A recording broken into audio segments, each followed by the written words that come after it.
സുന്നത്തുകൾ സൂക്ഷിച്ചു നടക്കുന്ന ആളുകൾ ജീവിതത്തിൽ എന്നും ശ്രദ്ധിക്കേണ്ട സൂക്ഷിക്കേണ്ട സുന്നത്തുകൾ അങ്ങനെ പാലിച്ചു കൊണ്ട് നടക്കുമ്പോ സുബ്ഹാനല്ലാഹ് മരണാനന്തര ജീവിതത്തിൽ വലിയ സന്തോഷം അവർക്കുണ്ടായിത്തീരുമെന്ന് ഇമാം സുയൂത്തി റളിയല്ലാഹു അൻഹു വിശദീകരിച്ചപ്പോ മഹാനവറുകൾ അവിടെ കൊണ്ടുവന്ന ഒരു സംഭവം ബഹുമാനപ്പെട്ട മുഹമ്മദ് ഇബ്നു നസ്ർ സ്വാഗി റളിയല്ലാഹു അൻഹു മുഹമ്മദ് ഇബ്നു നസ്ർ റളിയല്ലാഹു അൻഹു പറയുന്നു, എന്റെ ബാപ്പ നസ്ർ എന്നാണ് എന്റെ ഉപ്പാന്റെ പേര്, നസ്ർ റഹ്മത്തുള്ളാഹി അലൈഹി നസ്ർ സ്വാഗി.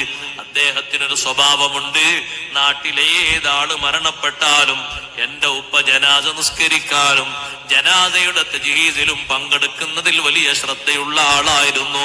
നിസ്കാരം കഴിഞ്ഞിട്ട് ഖബർസ്ഥാനിലേക്ക് പോകും, എന്നിട്ട് ഖബർ മറമാടുന്നതിലും ശേഷമുള്ള പ്രവർത്തനങ്ങളിലൊക്കെ സംബന്ധിക്കും.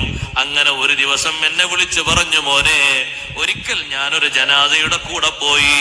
ആ ജനാസ നിസ്കാരം കഴിഞ്ഞ് ആ മനുഷ്യനെ ഒരു ഖബറിലേക്ക് വെച്ചപ്പോ ഞാൻ കണ്ടു, ഖബറിലേക്ക് രണ്ടാളുകൾ ഖബറിലേക്ക് ഇറങ്ങുന്നത് കണ്ടു. എനിക്ക് പരിചയമില്ലാത്ത രണ്ട് രൂപങ്ങളാണ്.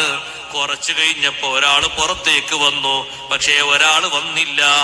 ജനങ്ങൾ ഇനി ഉള്ളിൽ ആരും ഇല്ല എന്ന നിലക്ക് സാധാരണ ഖബറിന്റെ ഉള്ളിൽ പണിയെടുക്കുന്ന ആളുകളൊക്കെ പുറത്തിറങ്ങിയല്ലോ എന്ന നിലക്ക് അവരതാ ഖബർ മൂടിയിട്ട് മണ്ണിട്ടു. ഞാൻ പലരോടും പറഞ്ഞു, ഉള്ളിൽ ഒരാളുണ്ടല്ലോ. രണ്ടാള് നേരത്തെ ഇറങ്ങിയതിൽ ഒരാളെ പുറത്തേക്ക് വന്നിട്ടുള്ളൂ. ആളുകൾ പറഞ്ഞു, ഉള്ളിൽ ആരും ഇല്ല. ഉള്ളിൽ ആരും ഇല്ലാത്തത് കൊണ്ടാണ് മണ്ണിട്ട് മൂടിയത്. അങ്ങനെ അവരൊക്കെ പറഞ്ഞെങ്കിലും എന്റെ മനസ്സിലെ സംശയം നീങ്ങുന്നില്ല. ഞാൻ പിന്നെയും പറഞ്ഞു, മാറായിത്തു ഇല്ലസ്നൈൻ, രണ്ടാളെയാണല്ലോ ഞാൻ കണ്ടത്. ഖറജ വാഹിദുൻ വബഖിയൽ ആഖർ, ഒരാൾ അവിടെ തന്നെയുണ്ട്, ഒരാൾ പുറത്തേക്ക് വന്നിട്ടുണ്ട്. ഞാൻ ആ ഖബറിന്റെ സമീപത്ത് അങ്ങനെ തന്നെ നിന്നു. കുറച്ചു നേരം നിന്നിട്ട് ഞാൻ കുറെ നേരം അതാ പിന്നെയും അവിടെ ചെലവഴിക്കാൻ തീരുമാനിച്ച് സൂറത്ത് യാസീനും തബാറക സൂറത്തും അങ്ങനെ ഓതി. പലതവണ ആവർത്തിച്ചു ഓതിയപ്പോ ഞാൻ പറഞ്ഞു അള്ളാഹുവിനോട്, അള്ളാഹുവേ, ഞാൻ കണ്ട വിഷയത്തെ പറ്റിയുള്ള രഹസ്യം എനിക്ക് നീ അറിയിച്ചു തരണേ അല്ലാ. എനിക്ക് മനസ്സിൽ പേടിയുണ്ട്. രണ്ടാൾ ഉള്ളിലേക്ക് പ്രവേശിക്കുന്നത് കണ്ടു. പിന്നെ ഉള്ളിൽ നിന്ന് ഒരാളല്ലേ പുറത്ത് വന്നിട്ടുള്ളൂ. ഒരാൾ ഉള്ളിലുണ്ടല്ലോ ഇപ്പോഴും, അയാൾ പുറത്ത് വന്നിട്ടില്ലല്ലോ. കുറച്ചു നേരം കഴിഞ്ഞപ്പോ ഖബർ പിളർന്നു. ഒരു വ്യക്തി പുറത്തേക്ക് വന്നു. അതേ രണ്ട് തവണ 3 തവണയായി ഞാൻ അദ്ദേഹത്തെ വിളിച്ചു. 3ാമത്തെ തവണ വിളിച്ചപ്പോ അദ്ദേഹം തിരിഞ്ഞു നോക്കിയിട്ട് എന്നോട് ചോദിച്ചു, അന്ത നസ്റു സ്വാഇഖ്, നിങ്ങളാണോ നസ്റു സ്വാഇഖ്? അതെ, ഞാൻ തന്നെയാണ് നസ്റു സ്വാഇഖ്. എന്നെ നിങ്ങൾക്ക് എങ്ങനെ അറിയാം? അതെ, എന്നെ അറിയുമോ? നിങ്ങളെ എനിക്കറിയില്ലല്ലോ. എന്നെ നിങ്ങൾക്കറിയുമോ? നിങ്ങൾ അറിയും, നിങ്ങൾ നസ്റാണ് എന്ന് എനിക്ക് ശരിക്കറിയും. ഞങ്ങൾ ആരാന്നറിയുമോ? നഹ്നു മലക്കാനി മിൻ മലായികത്തിർ റഹ്മ, റഹ്മത്തിന്റെ മലക്കുകളിൽപ്പെട്ട 2 മലക്കുകളാണ്. ഉക്കിൽനാ ബി അഹ്ലി സുന്നാ, സുന്നത്ത് ജീവിതത്തിൽ കാത്തു സൂക്ഷിച്ച് കൊണ്ട് നടക്കുന്ന ആളുകളില്ലേ, അവരെ കൊണ്ട് ഏൽപ്പിക്കപ്പെട്ട ആളുകളാണ് ഞങ്ങള്.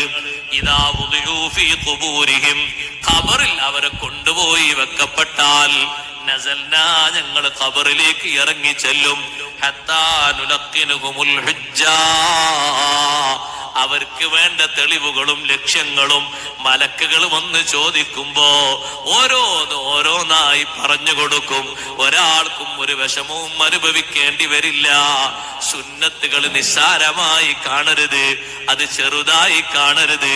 ഞാനൊന്നും അത് ചെയ്യേണ്ട ആളല്ലെന്ന് ചിന്തിക്കരുത്. അറിവുള്ള സുന്നത്തുകൾ ജീവിതത്തിൽ പതിവാക്കി പ്രകാശിപ്പിച്ചു കൊണ്ട് നടക്കണം.